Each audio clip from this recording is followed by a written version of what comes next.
Para repovoar a terra, devastada pelo dilúvio que havia purificado o mundo da corrupção moral, Deus preservou apenas uma família, a de Noé. A ele, Deus declarou: "Eu tenho visto que você é justo diante de mim nesta geração." Gênesis 7, versículo 1. No entanto, seus 3 filhos, Sem, Cam e Jafé, logo demonstraram diferenças significativas de caráter, que se refletiriam em suas futuras gerações. Inspirado por Deus, Noé profetizou sobre o destino das 3 grandes linhagens que surgiriam de seus filhos. Sobre Cão, ele declarou: "Maldito seja Canaã, seja o mais humilde servo de seus irmãos." Gênesis 9, versículo 25. O comportamento desrespeitoso de Cam em relação ao pai revelou a falta de reverência e a impiedade de seu caráter. Essas características foram perpetuadas em sua descendência, resultando em uma sociedade marcada pela corrupção, o que, com o tempo, atraiu o juízo divino. Por outro lado, Sem e Jafé demonstraram respeito por seu pai e pelos princípios divinos, o que trouxe bênçãos para seus descendentes. Noé declarou: "Bendito seja o Senhor, o Deus de Sem, que Canaã seja seu servo, que Deus estenda o território de Jafé, que ele habite nas tendas de Sem, e que Canaã seja seu servo." Gênesis 9, versículo 26 e 27.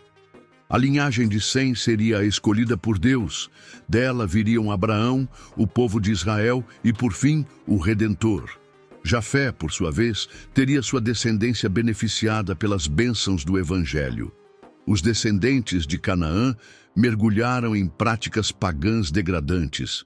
Embora a profecia indicasse sua submissão a outras nações, essa consequência demorou séculos para se concretizar.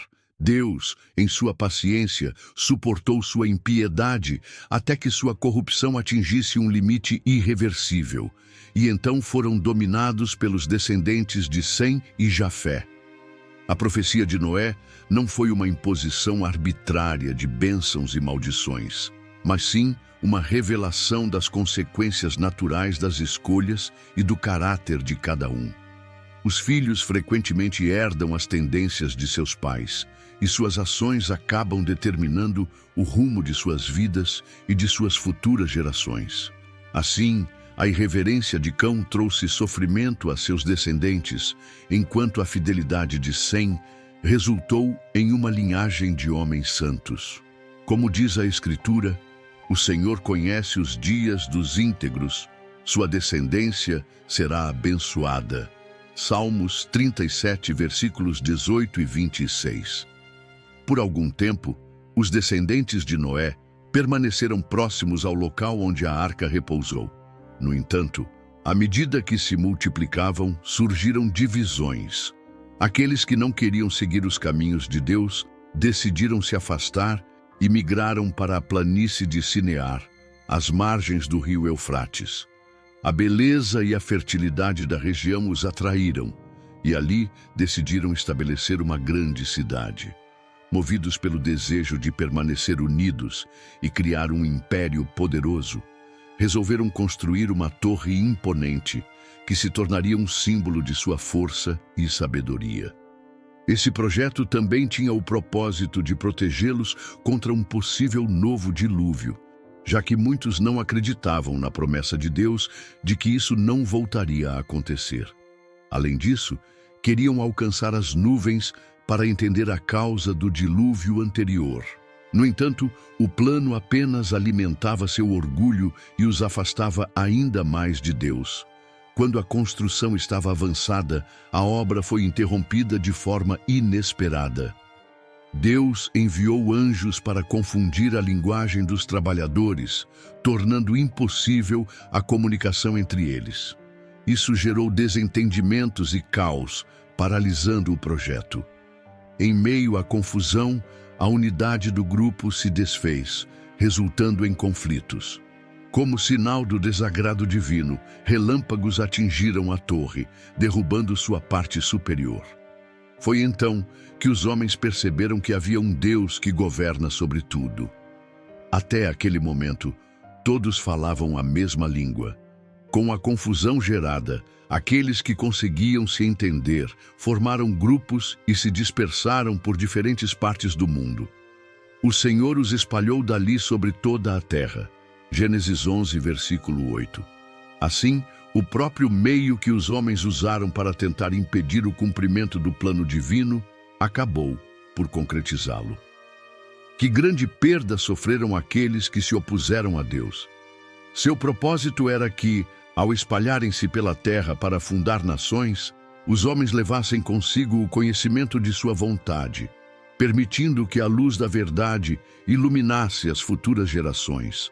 Noé, o pregador da justiça, viveu 350 anos após o dilúvio, enquanto Sem viveu 500 anos. Assim, seus descendentes tiveram a oportunidade de aprender sobre os mandamentos divinos e a relação de Deus com seus antepassados.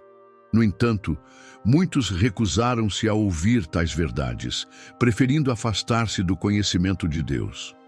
A confusão das línguas contribuiu ainda mais para essa separação, isolando-os daqueles que poderiam transmitir-lhes a luz.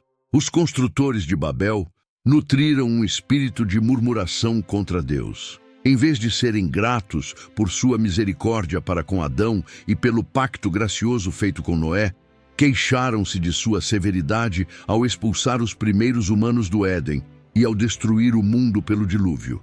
Enquanto acusavam Deus de ser arbitrário e severo, submetiam-se ao governo do mais cruel dos tiranos, Satanás. Ele os levou a desprezar as ofertas sacrificais que simbolizavam a redenção através da morte de Cristo e, obscurecendo-lhes a mente com a idolatria, induziu-os a distorcer os rituais sagrados, chegando ao extremo de sacrificar seus próprios filhos a falsos deuses.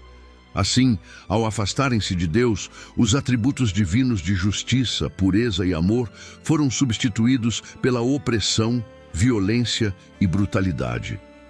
Determinados a estabelecer um governo independente de Deus, os homens de Babel criaram um plano ousado. Entre eles, havia alguns que temiam ao Senhor, mas foram enganados e levados a participar do empreendimento ímpio. Por amor a esses poucos fiéis, Deus retardou seu juízo, dando tempo para que o verdadeiro caráter daquela sociedade fosse revelado. Quando ficou evidente a obstinação dos rebeldes, os justos tentaram dissuadi-los, mas a população estava unida em seu propósito de se rebelar contra o céu. Caso tivessem sido bem-sucedidos, teriam corrompido o mundo ainda em sua infância. Sua confederação arrogante visava a autoexaltação, rejeitando a soberania de Deus. Se tivessem prosperado, seu governo teria banido a justiça da terra, destruindo a paz, a felicidade e a segurança. Em vez de submeter-se às leis divinas, que são santas e justas, Romanos 7, versículo 12, criaram leis conforme seus próprios desejos egoístas e cruéis. Os que temiam ao Senhor clamaram por sua intervenção. Então desceu o Senhor para ver a cidade e a torre que os filhos dos homens edificavam. Gênesis 11, versículo 5. Em sua misericórdia, ele frustrou os planos dos construtores, confundindo-lhes a língua e pondo fim à sua rebelião. Deus, em sua paciência, oferece amplas oportunidades para o arrependimento, mas observa atentamente os esforços humanos para resistir à sua santa e justa lei. De tempos em tempos, a mão invisível que governa o universo intervém para conter a iniquidade. Dessa forma, ele demonstra inequivocamente que é o Supremo Senhor do céu e da terra, e que ninguém pode desafiar impunemente seu poder. O projeto ambicioso dos construtores de Babel terminou em vergonha e fracasso. O monumento ao seu orgulho tornou-se um símbolo de sua insensatez. No entanto, a humanidade continua a trilhar o mesmo caminho, confiando em si mesma e rejeitando a lei de Deus. Foi esse princípio que Satanás tentou impor no céu e que também dominou Caim ao apresentar sua oferta inadequada ao Senhor. Ainda hoje, há construtores de torres. Os céticos erguem teorias baseadas em interpretações distorcidas da ciência e rejeitam a palavra revelada de Deus. Pretendem julgar o governo moral divino, desconsideram sua lei e exaltam a suficiência da razão humana.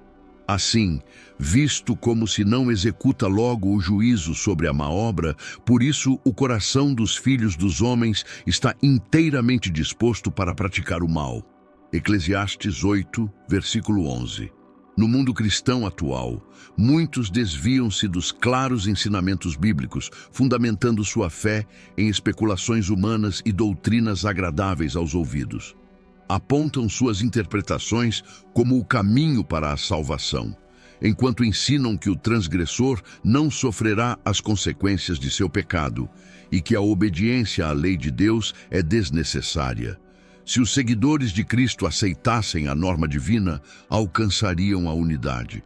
Contudo, enquanto a sabedoria humana for colocada acima da palavra de Deus, continuarão a existir divisões e conflitos.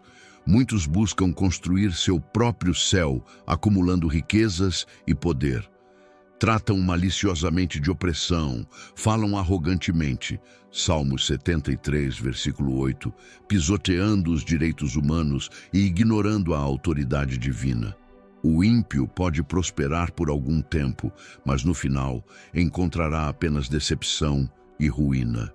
O dia do juízo divino se aproxima. O Altíssimo descerá para ver o que os filhos dos homens construíram. Seu poder soberano será manifestado e as obras do orgulho humano serão destruídas. O Senhor olha desde os céus e está vendo a todos os filhos dos homens. Da sua morada, contempla todos os moradores da terra. Salmos 33, versículo 13 e 14. O Senhor desfaz o conselho das nações, quebranta os intentos dos povos. O conselho do Senhor permanece para sempre, os intentos do seu coração, de geração em geração. Salmos 33, versículo 10 e 11.